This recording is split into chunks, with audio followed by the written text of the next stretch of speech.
حي على الصلاة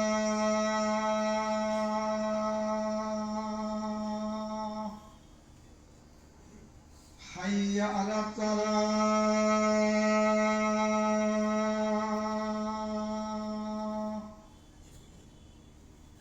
حي على الفلاح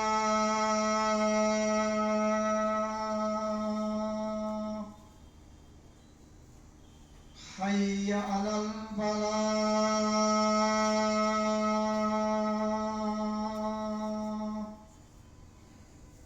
الله أكبر الله أكبر لا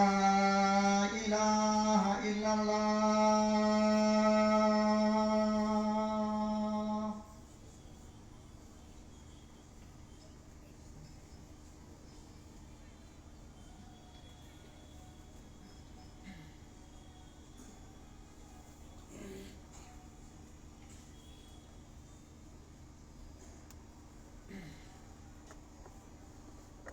الحمد لله رب العالمين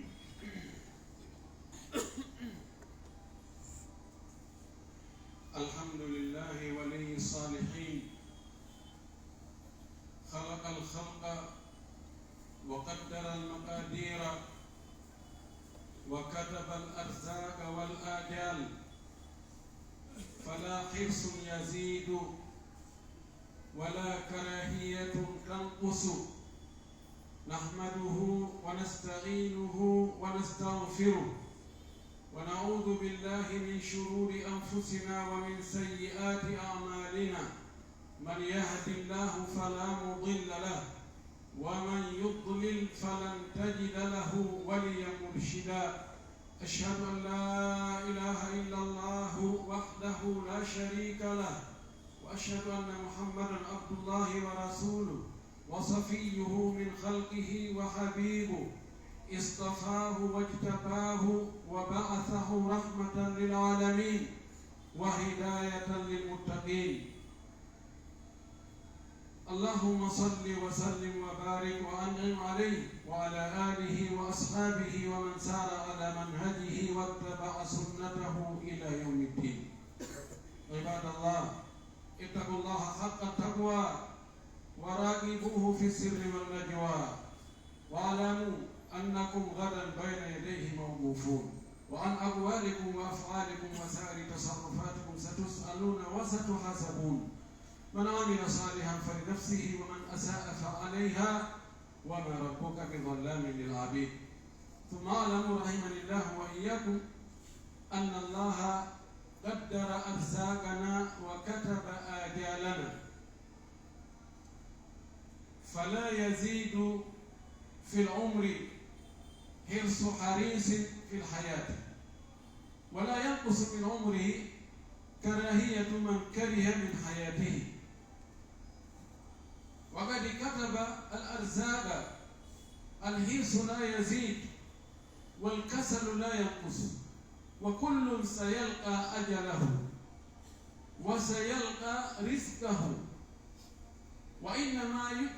مما يتعب الناس ويدخلهم في متاهات الهموم والغموم والأحزان طول الأمل في الأجل وحب جمع المال. وقد ثبت عن رسول الله صلى الله عليه وسلم قوله أنه قال: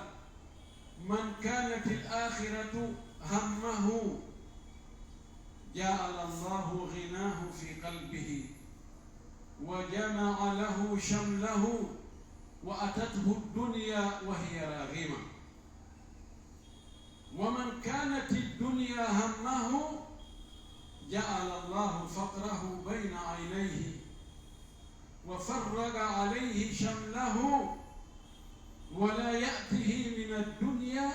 إلا ما كتب له. أيتي الله سبحانه وتعالى تجد مولد طول سنين حمد يتيد وقت يملك آدم تدو بودي الجل بودي كمفتد محمد صلى الله عليه وسلم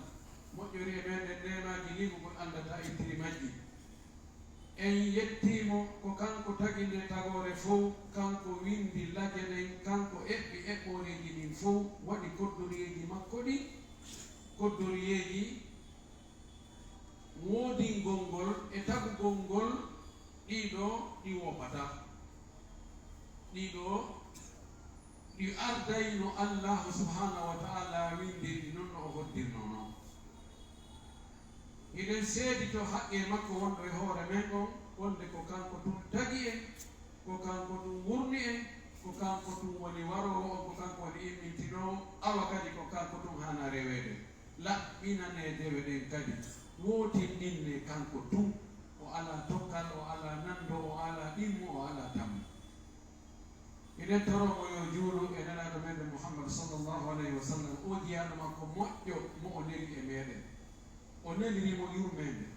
o nelirimo fi peewal, o nelirimo fi daɗal e kisal e malal wonande jaɓal ɗon. Hiɗen seedo wonde o yettinno ko o nelaɗon, o laaɓani moftede reedu, o tindini, o ekkiti, o elti, o rerɗini, o hulɓini fiyo en daɗu, fiyo en male, sabu himo yiɗi en, himo yurmini en, himo mafani en. Yo Allah juula e makko, juula e sahabaɓe makko ɓen fof, juula e dendanagal jokkuɓe diina ka nelaɗo e sahabaɓe wonno e hoore mum kan. Allah taw har ko kan diina wonde e hoore muɗum, Allah dumini e makka ha o ƴettite kadi e nder makka, waɗa e malaɓe nata nder janna, allahumma amin. Musidɓe julɓe tedduɓe, mi wasiyo hoore am, mi wasiyo on yi en huɗo allahu on, huɗen allahu on ka wirni ton, huɗen allahu on kadi ka feeñi ton, huɗen allahu ka golleji meɗen, huɗen allahu kadi ka nder galleji meɗen, huɗen allahu e nder ɗe dewe ɗe o yamiri en waɗen ɗe no o yamiri en yo en waɗude noon. Hulen allahu e ɗi jikkuji meɗen moƴƴinen ɗi, hulen allah ka huwodire meɗen, moƴƴinen huwodire men ɗen hakkude men, hara en janfodiraali, en ɗaynidiraali, en toñidiraali. Hulen allah yalhaaliji men ɗin fof e kala ka wawude wonde, ko ɗum ɗo woni jooɓa faalaɓe heɓgol aljanna ko yoɓoto fi tawagol allahu on subhanahu wa ta'ala. Anden no jeeya e ko maapini yimɓe ɓen, ko aaniniɓe, ko tampiniɓe pijji ɗiɗi: juutugol balɗe e yaadugol arsike. Ko ɗum ɗo woni yimɓe ɗen, ko ɗum ɗo woni annde nden. Heewɓe ɓen si tawi no lakka ko fii ɗiɗo ɗiɗi: balɗe juutuɗe, arsike yaajuɗe. Na on ndema hiɗi metti, kono komo Allah muuyani ɗo heɓata, wona faala. Allah windino o gayni few, jaɓen ɗum. Sen jaɓi koddori e Allah o, en ƴetti sabuuji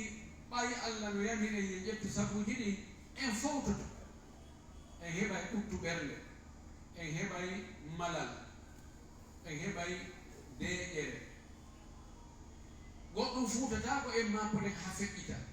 En andi ɗum ɗon, Allah hoddirino ɗum ɗon, en heɓata mako ha ɗo hutorano ɗen ɗum ɗo yaha. Idan ko yewteten ɗo ko fii lajal neɗɗo e arsike makko. Lajal ngal Allah subhanahu wa ta'ala o yaɓɓino: fa idha jaa ajaluhum la yasta'khiruna sa'atan wala yastaqdimun.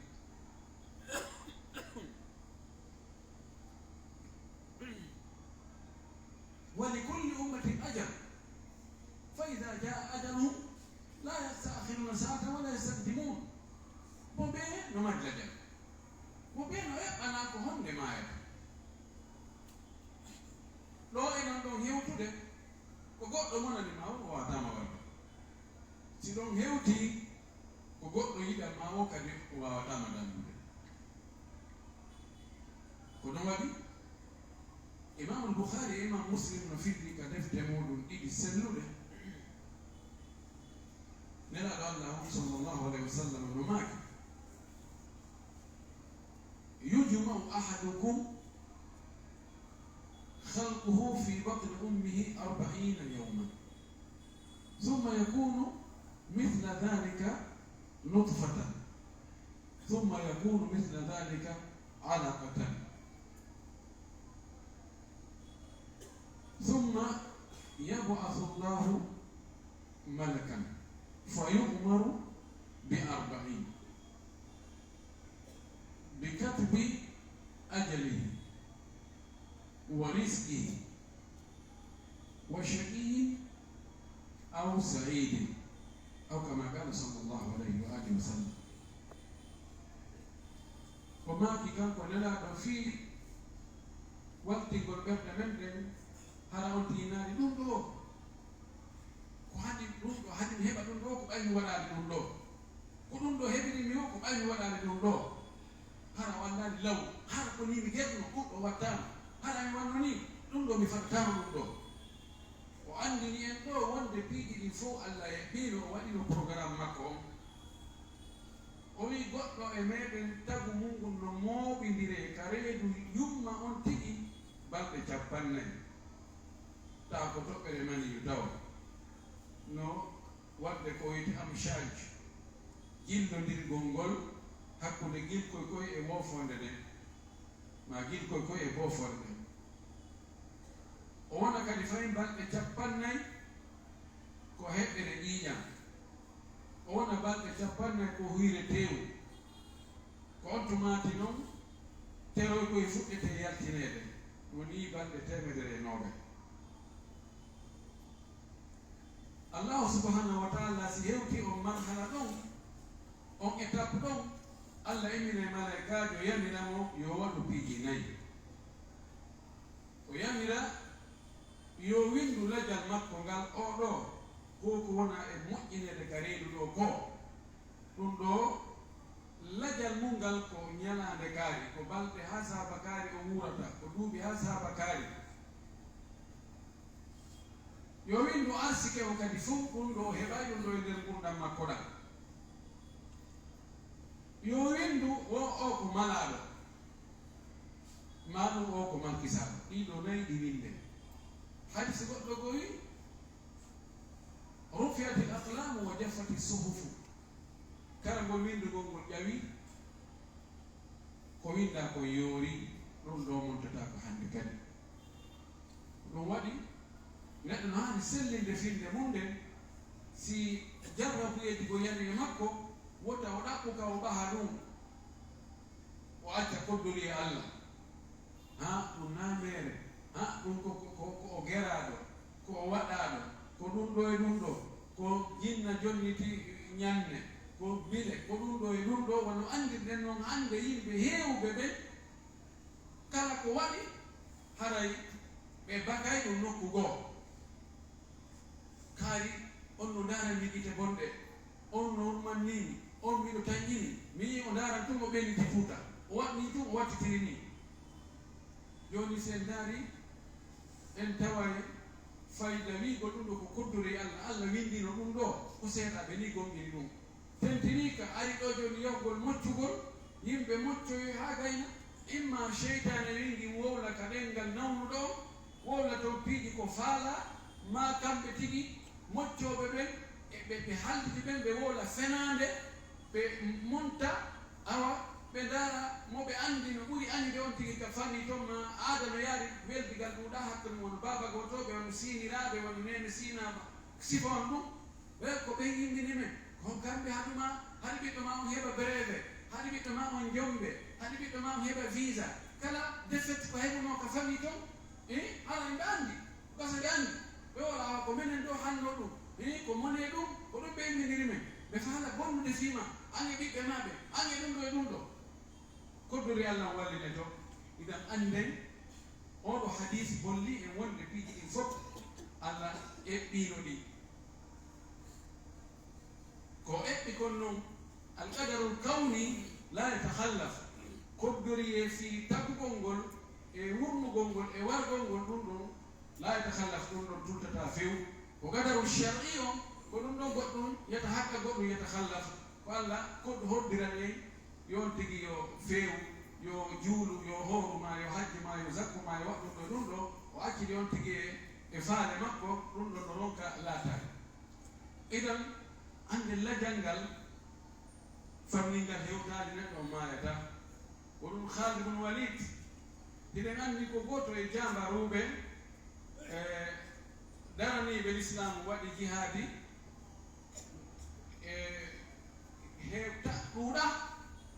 hewtino waɗɗo ko waɗi ko ha o inna ko kafa Allah sortaka fewno ko maayata tawi ka ɓandu makko ɗuuɗan ka tawata ɓattatere ala ko ka soppa e ka tufa e ka ŋaasa ɓandu fof ko ɓattata ɗaati jihaadi fampama soppama waɗama ɗum ɗo waɗama ɗum ɗa o ari o maayiri ni o inni ɓe e mbahulɗo reedu ko ɗuula ndaari mino naati e gereji komi naati e gereji kon fof mi waraka toon ta ko ɗo mi maayata e dankon an ɗo ɗum o bew donc ko koddori allah subhanahu wa taala ko tuma laddal ngal hewti o ko ɗum waɗi imamu Shafii o wi waman nazarat bi sahatihi lmanaya fala ardun taqihi wala sama'u mo mayde ari weerani ala hande kadi ko dandatamo ala ko dandatamo ko iwrata ka asana ala ko dandatamo ko woni ka leydi ga wona gardi dandatamo wona docteur ɓe wona naɓegol Tunisie wona naɓegol Égypte wona naɓegol nokku goo hatta mayde nden ara waɗa ko faala ko fa ida almaniyatu anshabat adfaraha talqat tamaima kullaha la tanfau si mayde cikki peɗa a taway moolorɗi ko ɗi ɗuɗuno wo hande kadi gaynata ko sakkitorde koygol a ɗon on jaɓete goddore ko balɗe ɗellanni ala ko etaka ala ko wakkilaka idan lañal ngal allah yaɓɓiga wota tampi hoore maɗa fii yo ɗum ɗon yo juutu eto beru ɗum ɗon beru ko allah eɓɓanno ma kon e gurdam maɗa wakkiloɗa waɗa dewal ngal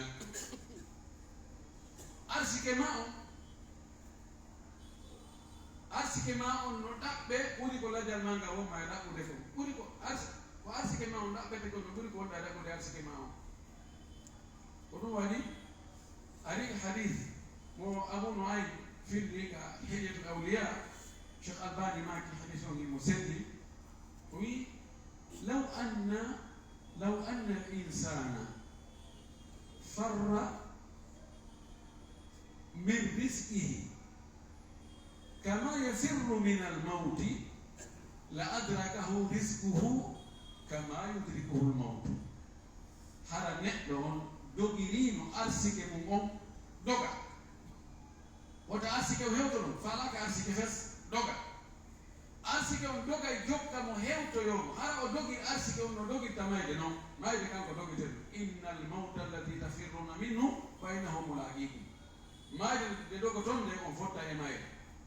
no neɗɗo dogirta mayde ni hara o dogiri noon kadi arsike makko ɗaɓɓita e mo ha yi'oyam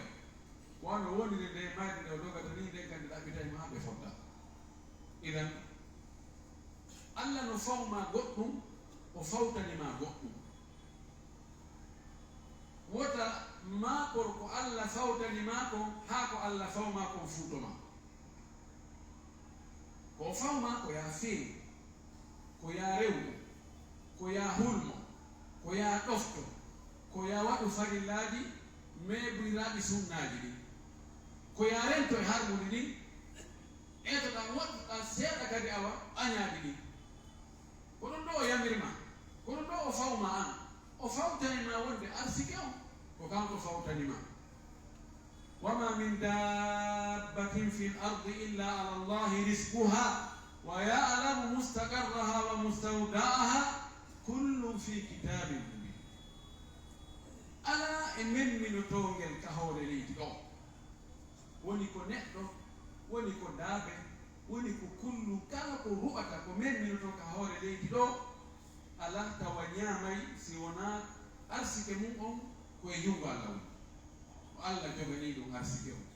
himo andi kumbe ka woni ko naata e gayɓe himo andi ko ƴawata e hoore calɗi waalo himo andi ko naata ka cuuɗi himo andi ko woni ka nder rangaji himo andi foppu himo andi no weetanimo ɓay ko kanko waɗi ɗum be ka kum woni ɗo fof himo yiɗi idan maako ko allah fawmakon ko honno timminirta ɗum amma ko allah fawtanima kon ɗum ɗon kan ɗum ɗon wota maako waɗu sabuji ni beru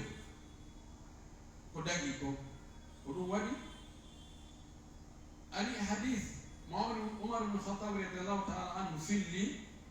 وإن النبي صلى الله عليه وآله وسلم وماك لو أنكم تتوكلون على الله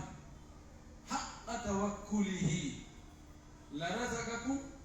كما يرزق الطير تغدو خماصا وتروه بطانا وكما قال صلى الله عليه وسلم نلا ماكي هرا هيدو فوريرو اي الله هرا on fawto e Allah wono haano fawrde Allah no yondinoron Allah yowitoɗon e Allah ƴetton fiimo mon fof waɗon e koddori Allah o hara ko ɗum waɗayno ɗo Allah subhanahu wa taala addana no arsike o arsikayno no arsikitta colli ɗin no sonnu mara boutique mara magasin mara ngesa mara atelier kono no wowi ɗi dawa e bimbi ɗi immoto bimbi ɗi dawa tawa no weela a cokoto kunkum no ɗaati nde ɗi artoya kiikiiɓe tawa sokotonde no heewi hiɗi haali tew holli on ti waɗay sabuji ɗi ay tawdu khimasam ɗi dawa ɗi immoto ɗi wiira yaha ɗaɓɓoygol arsike o kono nawonde makko ɗi yaw ɗi sottoya magasin majji ma ɗi yaha halal majji koye ɗi yaha ɗaɓɓa faawa haa ko Allah jonninna ɗum ɗo hino ɗo Allah no warama ɗo نعم علي حديث قبل مكتسين له نرى صلى الله عليه وسلم ماكي إن روح القدس نفث في روعي أن النفس لا تموت حتى تستكمل أجلها وتستوفي رزقها فاتقوا الله وأجملوا في الطلب nelaɗo o maaki jibril ali sowndike lan ɗo o sowndike lan ɗo wonde wonki wo wonki ki maayata haa tumaki timmini lajal makki o ɓirti balɗe ɗen fof ɓiiri haa laaɓi pos ko ɗum ko ɓenata ko e du'aaji goo woɓɓe no do'o awa allah ko taƴi ko balɗe ko taƴi e maɓɓe ko yo tokko e meɗen taƴaade ɓe luttina balɗe ka e hunde ko ɓirte ɓe ɓirtu ɓe gayni fessi ɓe maayi ko taƴi e maɓɓe ko yo tokko e meɗen wona arsike on taƴi tawa ɓe luttita hala tokkoto e meɗen wona balɗe ɗen idan wonki kin ko tumaki gayni ko Allah eɓɓannoki e ngurdal wontuma sikki maaya kimayata aɗa ɗum kimayata kadi tawa arsike ko Allah windannoki ko no woodi ko lutti ko ki hendaki si arsike ko Chine woni ki yahanari ɗum ma ɗum addaneki si ko Australie ki yahanari ma ara tawaki ko ki gaynayi few ko si gasi fessino Allah subhanahu wa taala ƴettitaki o wi huule Allahu on moƴƴini no ɗaɓɓirton no taw ɗaɓɓir no harmi ɓay ɗaɓɓirgol no harmiri ɓeydata e hoore ko Allah eɓɓuno ko ɗaɓɓirgol no dagori kadi ɗum ɗuytata no woodi no woɓɓe goo inoɓe no ko laaɓi kon tun ɗuuɗata Allah ala si tawi ko laaɓi kon ɗuuɗaali ɗum no ɓuri ko luuɓi kon si ɗuuɗi ɓay ko imma maaya acca ɗum ma ɗum lannoya ñande goo acce ma ɗum jaɓe ma ɗum perda ma goɗɗum goto waɗa kono a luttita ɗum ɗon haa pooma ko pellet idan haray ko moƴƴingol no faggorta noon daro waɗa sabuji ɗin fof toro allahu subhanahu wa taala yo allahu okkor ɗum ko ɗum waɗi o hadis mo jannguɗen adi ɗon nelaɗo ɓene sallllahu alayhi wa sallam o maaki man kanat l akhiratu hammahu mo tawi ko fi laahara on woni makaare mum ko ɗum ɓuri mo aaninde ko ɗum woni ande makko nde ko ɗum woni miijo makko mon ko ɗum woni joote makko ɗum wonde haɗayoɗano ɗum jiiɓa mo ɓernde fi laahara on ko honno mi tawroyta Allah taw simi maloyde hasi boɗanne ko honno feƴƴirata ɓe taw kono mi lumbirata sirata ɓe taw ko honto mi weeroyta ko honto mi tawoyta Allah ko honno mi jaaboyto si Allah landikelan ɗum ɗo e ɗum ɗo e ɗum ɗo e ɗum ɗo tawa ɗum no maapiri mo no aanini mo laal maaki mo tawi ko ni woni alhaali situation makko on Allah subhanahu wa taala waɗa e ngalu makko mum ka nder ɓernde innal ghina ghina qalb ko woni ngalu ko ngalu wongu ka nder ɓernde amma ngalu jawdi ɗuɗum ndi si tawi ngalu ala ka nder ɓernde haray on tigi Allah ko waɗi kala ko o heɓi haray ɗum no mo yewtini no gite koko heɓali koko ɗum woni darde kare heɓiwde kan ne ye tawgonare heɓita ɗum ɗo o yeddita ko heɓi kon fof tamannan mona hatta idama balagtaha samawta ilama fawqaha fatamannayta ka anna alladhi kunna nawaddu bi kawnihi idha haqqaqathu nafsu lafdan bila maana a yeɗoto hunde ha heɓande wawa so tawi na ɗum wonnoɗa yelade si Allah hokkorina moto tawi nayi mi waɗa ni mi waɗa ni bindi hara komi huɓɓi tumo toon ɗum wiya min haɗay gasi haɗay min haɗay mi muttini ya hamti heɓa moto o o yaha ndiya ngara o leefa o wiyamo oto ano fiɗe fippi yeeso makko wiccamo ndiyam non non moto hande moto ndungu ɗum na moto vraiment sinaɗo ala auto hare ay daari so jatu accident je ɗum ɗo e ɗum ɗo yejitifi ɗum ɗo o yejitino hanki hari yela makko ɓurɗo o yo heɓ moto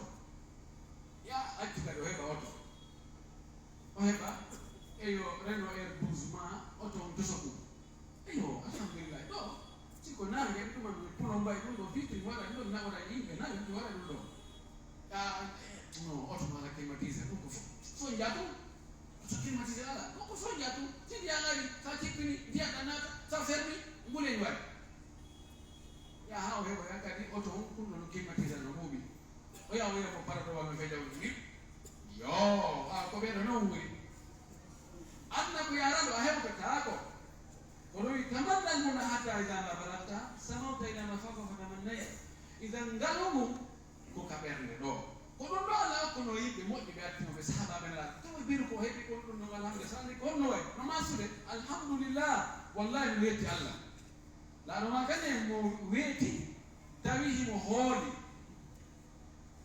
ka ɓeygore makko ponso pansa ala gere ala alhamdulillah no mutti no wonni ino hemo mari ko ñama nden ñande faka annama hidat lahu dunia bi hadafiriha asika adna fof ko henndi kamɓe ko ɓe anndu enen ko ɗaɓɓugol ko wona fi ko wuura kañum wona hay ko ɓiɓɓe mum wuura woɓɓe ko ɗaɓɓude ko taniraɓe tantiraɓe tantitiraɓe ko ɓe woni ɗaɓɓude ko wuura idan ngalu mum ko si Allah waɗi ka ɓernde o wi si tawi ko lahara o ma bimma Allah waɗa ngalu mum ka ɓernde ma Allah mooɓana piiji ma ɗi o waɗane piiji ɗi fof hara fof no regli wona ɗano yuppiti ɗa kadi e dogaɗa ɗuma régla tawaraɗa kadi ɗa ɗuma nike ka tawa ka o masata ko a goto no ade no maapi puisque mi acci ɓe to mi yeyi tomi tawi ɓe bonni sante mi ari ɗo kadi tawi ɗuma nike Allah sa kipi piiji maɗi si Allah a mapiɓe fil akhara Allah moɓante aduna o wi aduna o ara kadi ha jicco yeeso ma ina reedinolam wa atathu dunia wa hiya rahimatun aduna on aray hino ɓuttu ɓernde hino biru ko heɓuɗa ko ɓernde ma no waali e muɗum ala probléme amma mo tawata ko aduna on woni ande mum nde ma paare mum nden fof ko fii ko holno aduna an o moƴƴirta no woni woɓɓe gonɓe o fii lakara mabinaɗo ɗon ko haray woni si ɓe yi mabino fii lakara haray ɓe jalama min nawe ko gomoɓe ɓe kono woni ko fii lakara ken aduna ɗo wonde neɗo yangantoɗe ko aduna yangante haaju mo won ko aduna tun ko darugol mo ɓuri na ɓurɗo ɗum no ɓe woɓɓe heɓi hunde kaari kadi ɓe yahi hunde kaari ko kamɓe jeeyi ɗum ɗo goɗɗo non min sin heɓal ɗum ɗo sinna fi wuurade c'est bon Allah subhanahu wa taala ko ɗum watta on tigi o waɗa e basagal kadi ta hakkude gite makko ɗo kala ko o yii no fan kala ko o heɓi no fan ko waɗi yonata koko o woni haynade ko ɗum ɗon jalɗi ko ɗum ɗon moƴƴi ko ɗum ɗon laba o wona doggol laha aduna ko heɓi mo ɗum ɗon goneta haynude kala ko lanɗam ala e marsude Allah lancana mo piiji ɗi kala ko yaari naaɗon ɗo yo iwɗa o yarana ka wiwno ɗon ɗon kadi yuppitike o wona e doggol tum mo yaha tum ara mo wawa saññowo e hoore ɗum ɗo ko woni e yangade ko fof fowtere ala ɓuttu ala mo doga tum no ƴawa no jodda no ƴawra no lakka tum ka ɗuman jotta ko hay nokku hay ɓeygure muɗum anda fayde fini kono e halaje ɓe yehino ɓene ɓe yewtako ɗo iɓe o minani ɓe shinto minani ɓe nokku kaare noto gati e hoore ɗum ɗon fof o heɓatake annano sina fen ko Allah windanimo ko ɓerɗum no ɓet o yahata ha ko Allah wino o heɓata ko o heɓa jamais idan en torki Allah subahana taala yo Allah waɗu en yonniniɓe ka ɓerɗe ƴettoɓe sabuji dagiɗi Allah okkora en ko surrora en okkora en ko naftore en kono har ɗum bewinta en har ɗum bonnanta en lahara men Allah kala ko tawata bonnana en lahara men o haɗa en natugol aljanna haɗa en heɓugol e hasbore newide ta Allah okkora en ɗum ɗon no woni ko laamu woni ko jawdi woni ko teddungal woni ko ɓiɓɓe woni ko cellal woni ko woni woɓɓe en torki Allah yo Allah ɓurnan en lahara man e hoore aduna men o wota o bolnan e aduna men wonma tasma'una wa astaghfirullah li wa lakum wa li sa'iril muslimina min kulli dhanbin wa khati'atin fastaghfiruhu innahu huwal ghafurur rahim